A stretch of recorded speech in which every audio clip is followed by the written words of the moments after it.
is going on, Cabinet? It's DDM. Um, did not plan on going live or doing any meetings.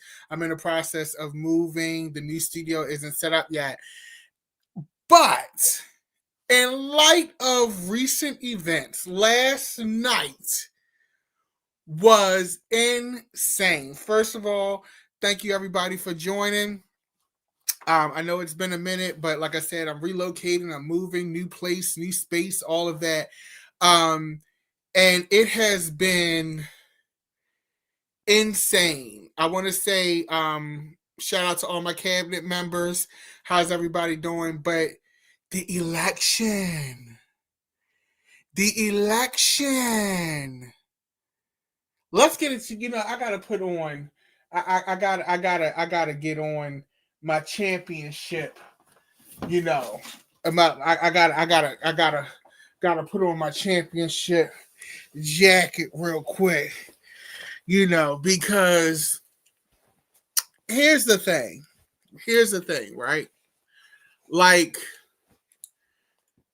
this is the first time in a while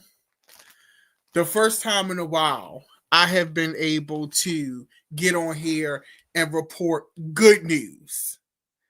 Okay? Good news. So the Democrats steamrolled the Republicans last night. They won bigly. Okay.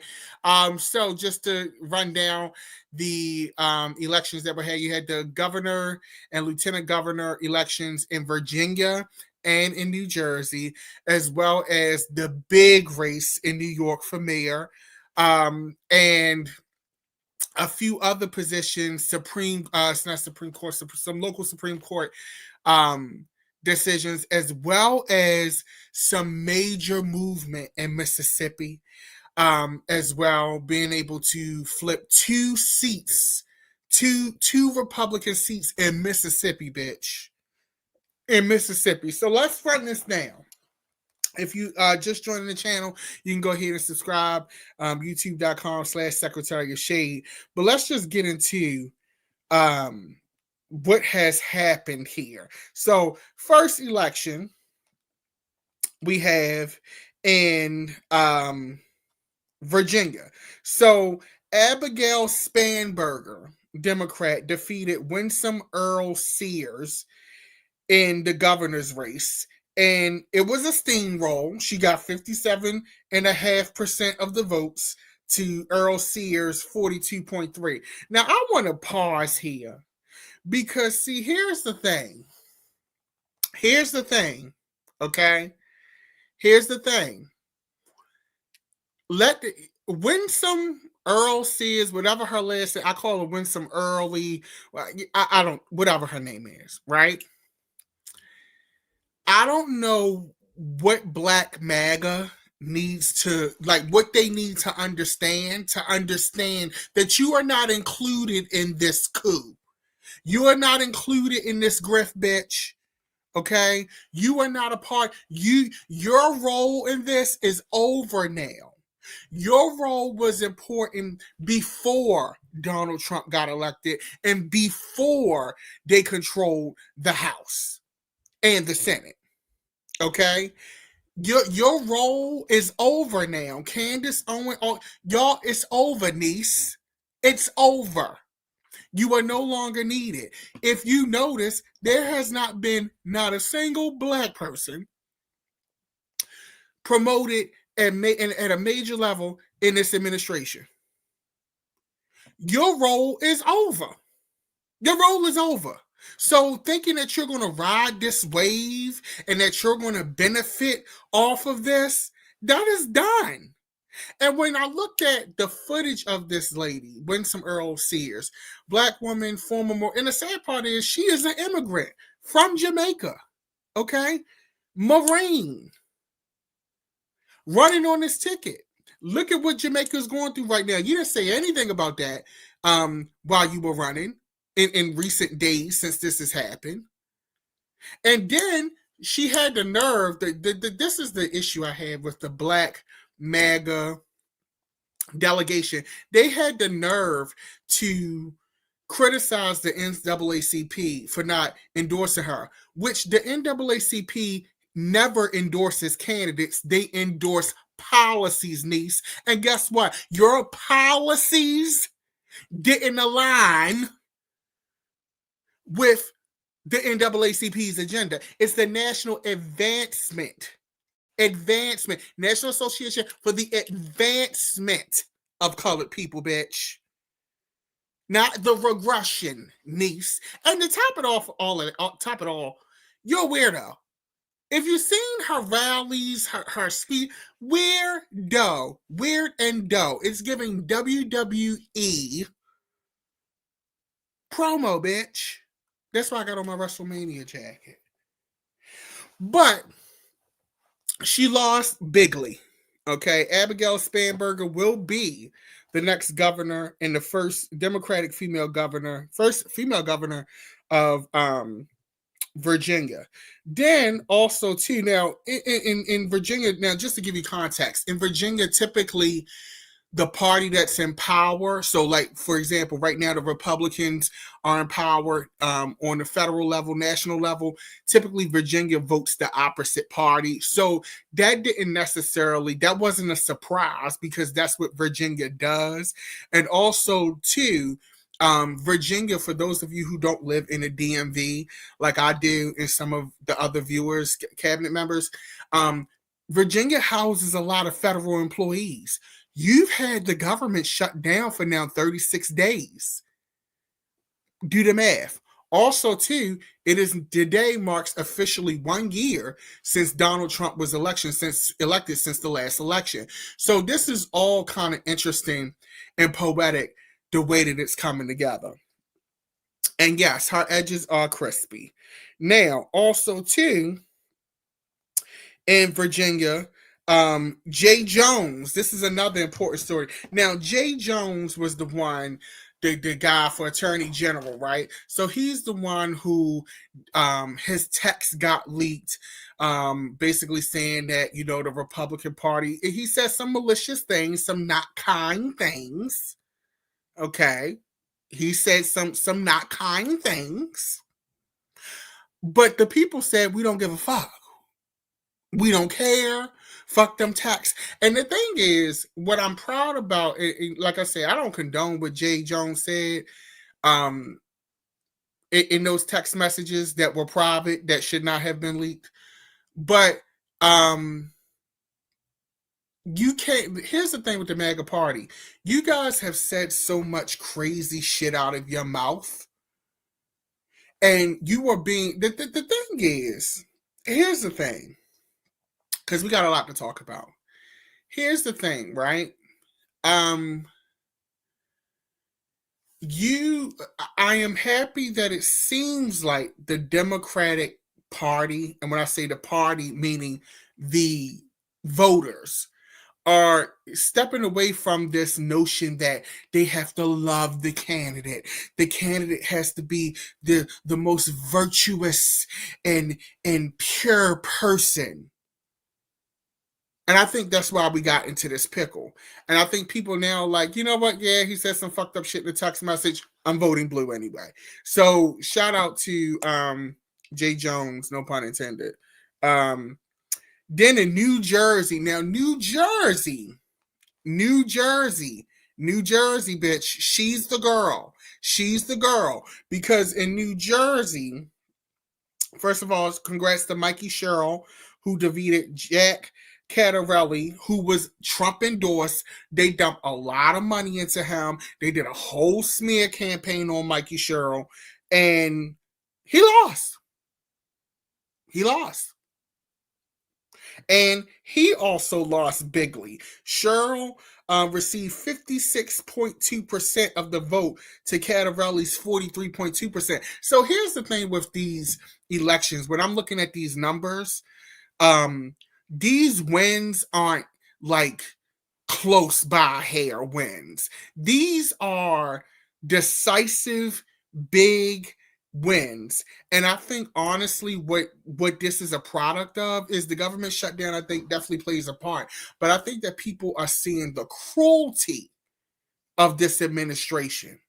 and saying no, that we don't want that. The cruelty is what I think is getting people enraged. Also, to your food stamps, you're seeing the economy. The economy is not giving what it used to give. You can say what you want about Joe Biden, but your shit ain't look like this. It just didn't. You know, the Pennsylvania Supreme Court, 3 judges, all Democrats, retained their seats. Now in Georgia, which this is interesting, Democrats gained 2 seats on Georgia's Public Service Commission as Democrats Alicia Johnson and Peter Hubbard defeated incumbents. Now, these were 2 seats that were flipped. Tim Echols, a Republican, and Fitz Johnson, a Republican, in a special election for the Georgia Public Service Commission. Okay? And they also won bigly.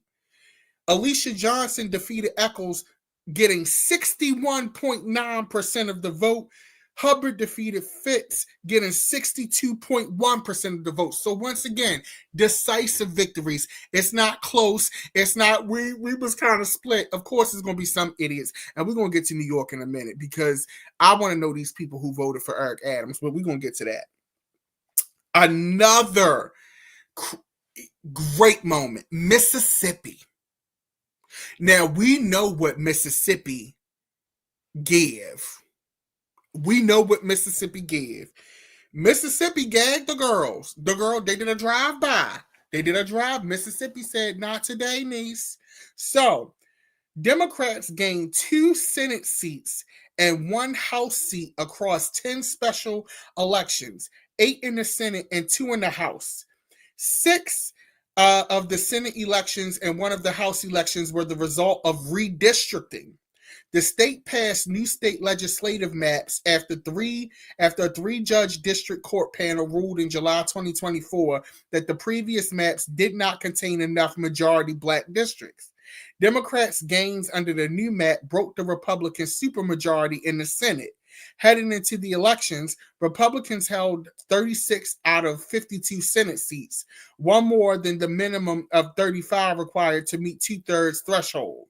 After the elections, Republicans hold 34 seats.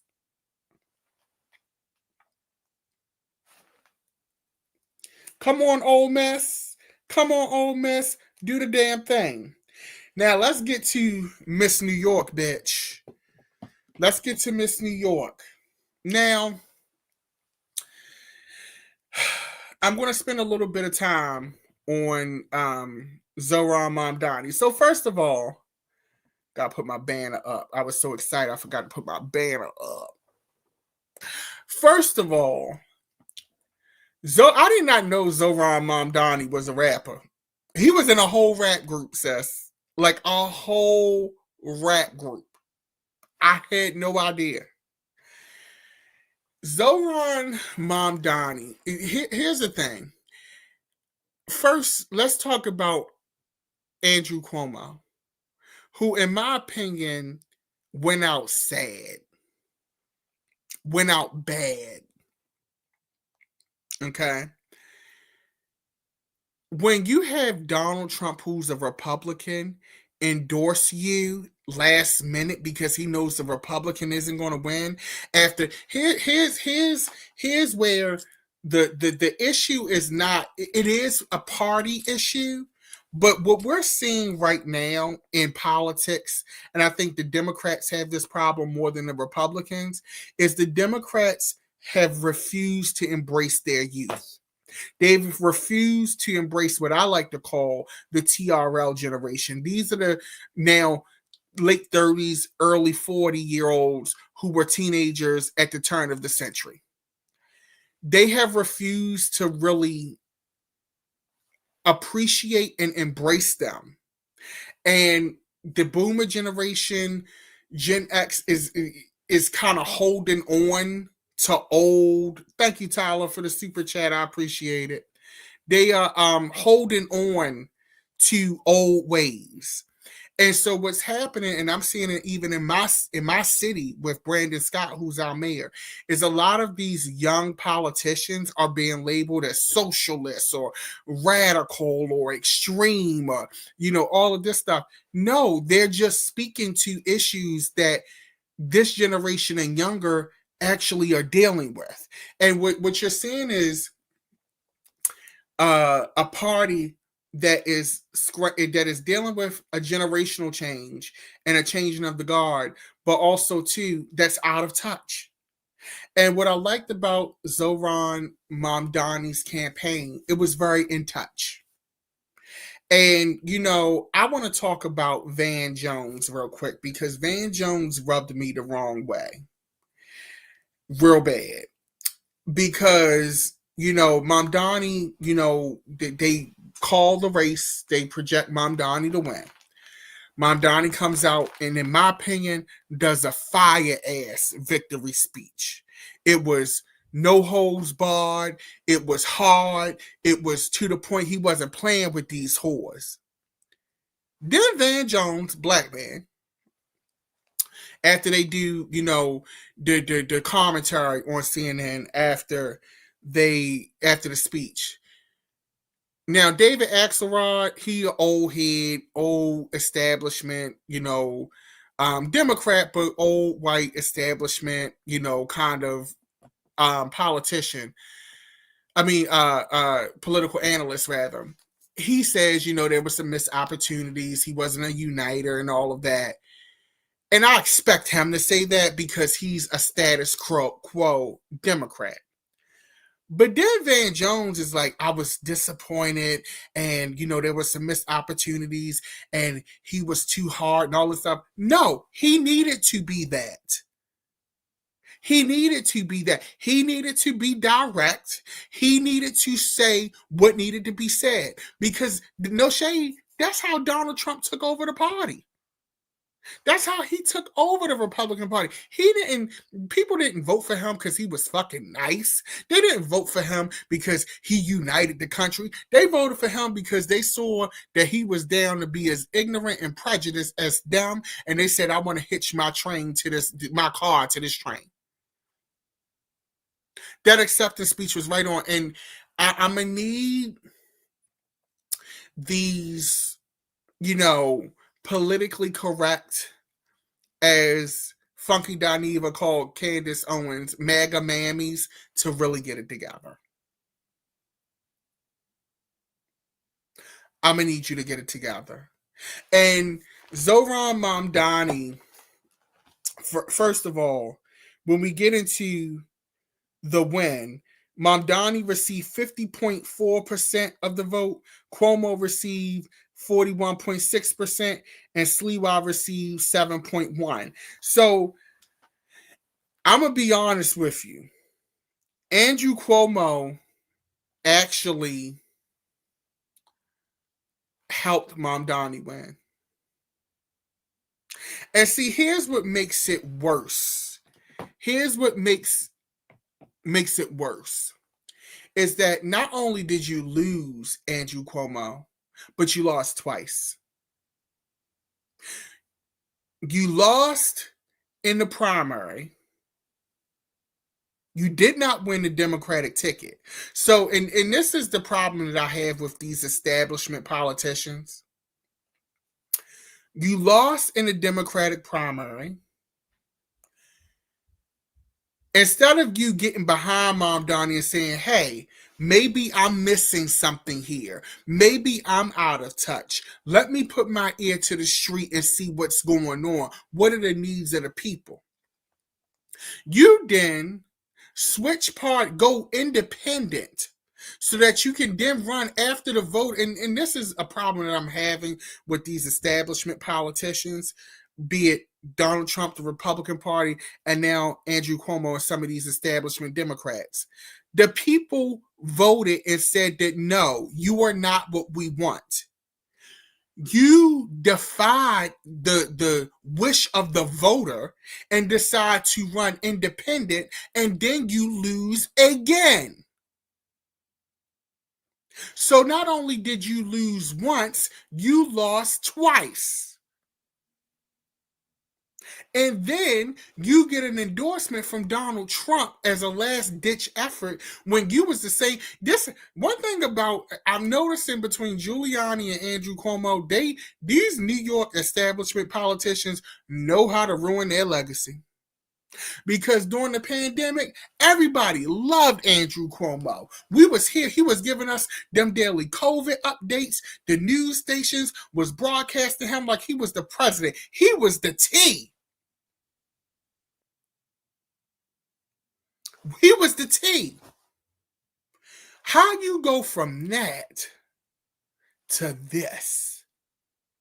You was talking all this cash shit about Donald Trump and all this stuff, but the minute the people and see, here's the thing.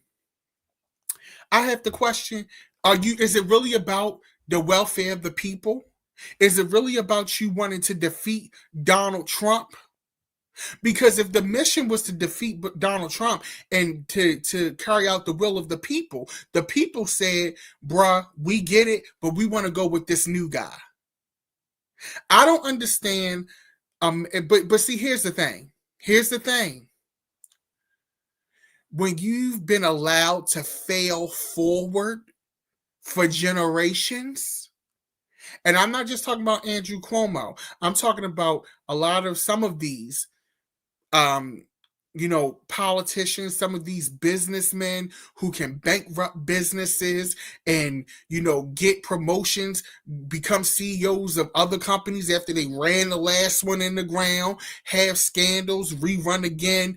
When you've been allowed to fail forward, you don't take no for an answer. So in your mind, you can't fathom that you're not the one people want. So you like, oh, it must have been a mistake. People must didn't come out.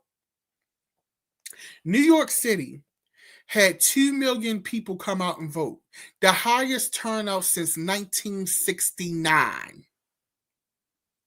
Newark, New Jersey had the highest voter turnout for a government election since 2005 in 20 years. Thanks, Michelle, for the super chat. That is the problem with these legacy politicians, is you don't know when to call it a day. I'm going to catch flack for this, but Ruth Bader Ginsburg, you should have stepped down a long time ago. But you wanted to give your position. You wanted to see a female president, and I get it, so you held on. But look at where we at now. Sometimes you got to be able to say, okay, new generation here, they got this. Let me be your ear. Look at what Obama did. He ain't endorsed Zohran Mamdani, but he definitely let it be known, hey, if you need a sounding board, I'm here. He called them. They had a conversation.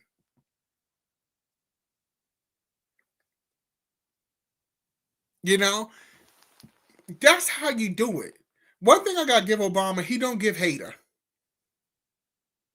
But also, too, when you're a black man in America, you know how it works. And I think the Democratic Party really needs to take some lessons from last night. Now, let's talk about California, bitch. So, Texas did all of this redistricting and shit. They did that whole thing where they redid the maps in the middle of the decade. So Gavin Newsom, which I gotta give it to him, even though I know he got his own ambitions and it's given selfish, and I know it's self-serving in a lot of ways, but at least he's the enemy of my enemy is my friend, bitch. And that's what he's given at this point. So Gavin Newsom, and what I do appreciate about what he did is that instead of hijacking the districts like they did in Texas, he said, let's put it to a vote. I know we typically have an independent commission that decides about the districts, but right now, desperate times call for desperate measures. But I'm not going to hijack it like they did in Texas. I'm going to let the people decide. So it's called Prop 50. And they they sent it to a vote, had a special election. Child, Prop 50, as of 1 a.m. last night, was passed with 64.2% of the vote. when it was 68%. So the people said, and I know in California that wasn't a surprise because they've been really feeling them ICE raids. They have felt the brunt of that. Past Prop 50. Now today, the Republican Party in California is suing. Once again, if I could see you suing if this was done privately or without the input. This was a statewide election, and the people overwhelmingly voted for this to be done. So now you're going to go against the will of the people. These establishment people are crazy. So now we go out and vote. You put a bill out, you put a measure out, we vote on it, we say we want to go this way, but because it's not the way that you want it, now we're going to see. So it's not about the will of the people. And when we talk about redistricting in my state of Maryland, my governor, Wes Moore, is doing a committee to explore redistricting. Isn't saying he's going to do it, isn't going out just saying, okay, we need all options on the table as Democrats. Our former governor, Larry Hogan, who served 2 terms, who was a Republican. And a lot of Democrats in Maryland like Larry Hogan because he was really good at cosmetically looking like he cared and doing stuff that cosmetically on the surface people could go for. Larry Hogan puts out this long formal announcement denouncing redistricting and gerrymandering and all that. And I'm like, in the comments didn't disappoint because Larry, where was this at for Texas? Where was this at for Greg Abbott? And see, Larry, this is why we didn't give you that Senate seat and it went to Angela also Brooks, because we knew we couldn't trust you on a national level. Not in this climate. And you proved today why.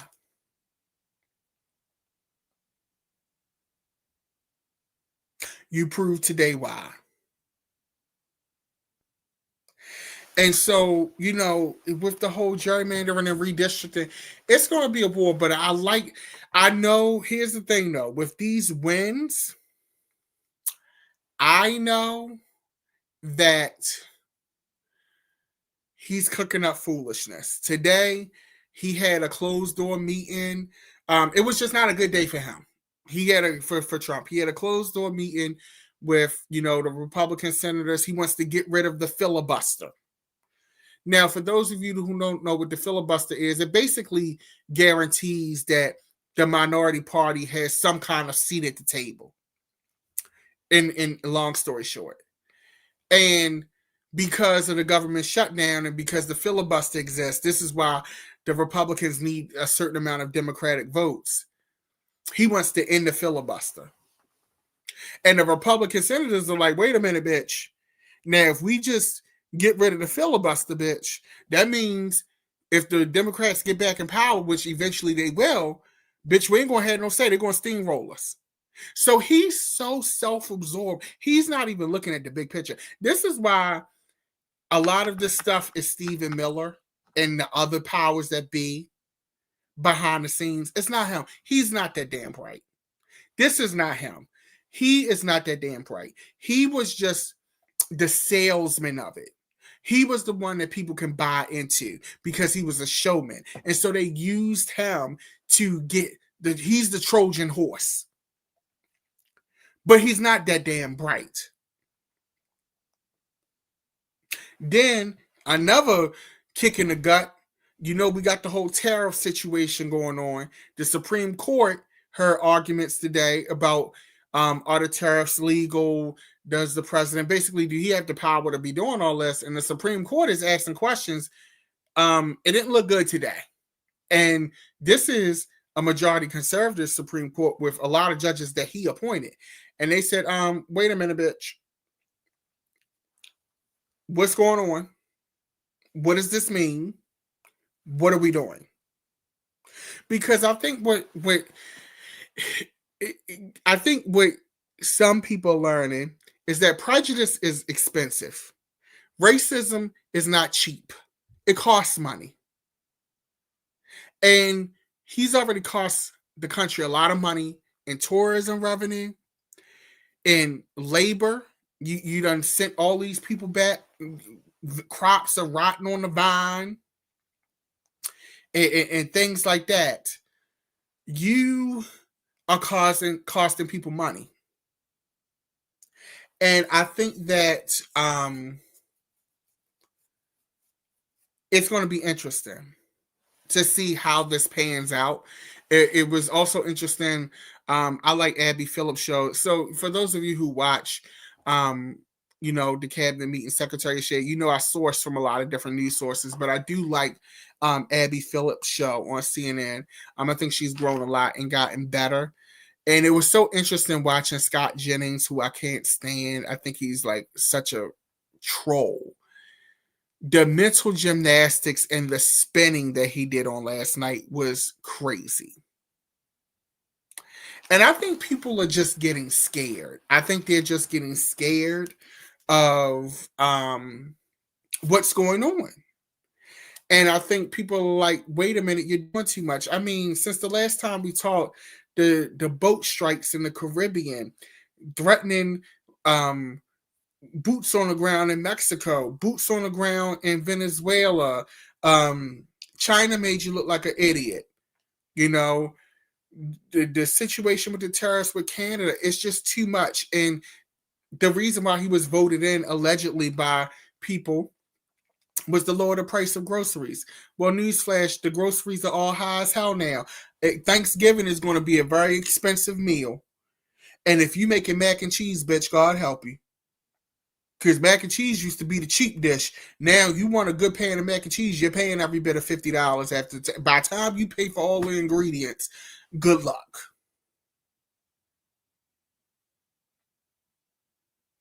And now everybody is running scared. They're having buyer's remorse. You like, it is what it is. SNAP benefits. No food stamps. And we coming up on, the holidays and things like that. What does that look like? What does that look like? Y'all on here tonight. Oh my God. A lot of viewers. Thanks for tuning in. I'm gagging a little bit. But what does that look like? We have to think about all of that. And somebody posted on social media, they said it's crazy watching people with 6 teeth defend people with 8 yachts. And I cackled because it's the truth. And I posted on Instagram about Snap a couple weeks ago, and it did go viral. It got a lot of legs. And looking at the comments, everybody was like, yeah, but then you had people that was like, first they attacked me because of my weight. And I was like, bitch, I've actually lost weight. For those of you who watch the channel, bitch, I actually lost like 100 and some pounds from when I was in COVID. But okay, bitch, I still look fat. Good for you. And then they were like, yeah, get up and do a job. Get a job. A lot of people that have food stamps actually work.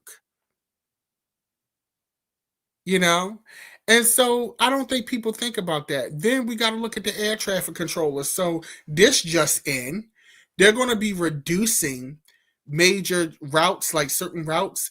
The traffic is going to be reduced by 10% because the air traffic controllers aren't coming in.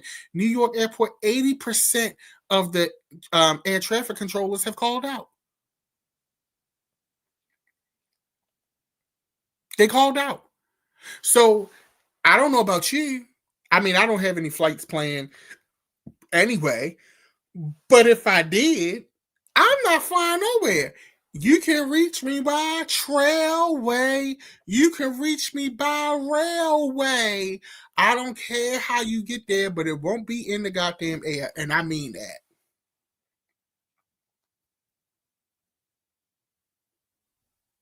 Like, nobody, like, I would not be, I have been terrified about getting on a plane since he took office.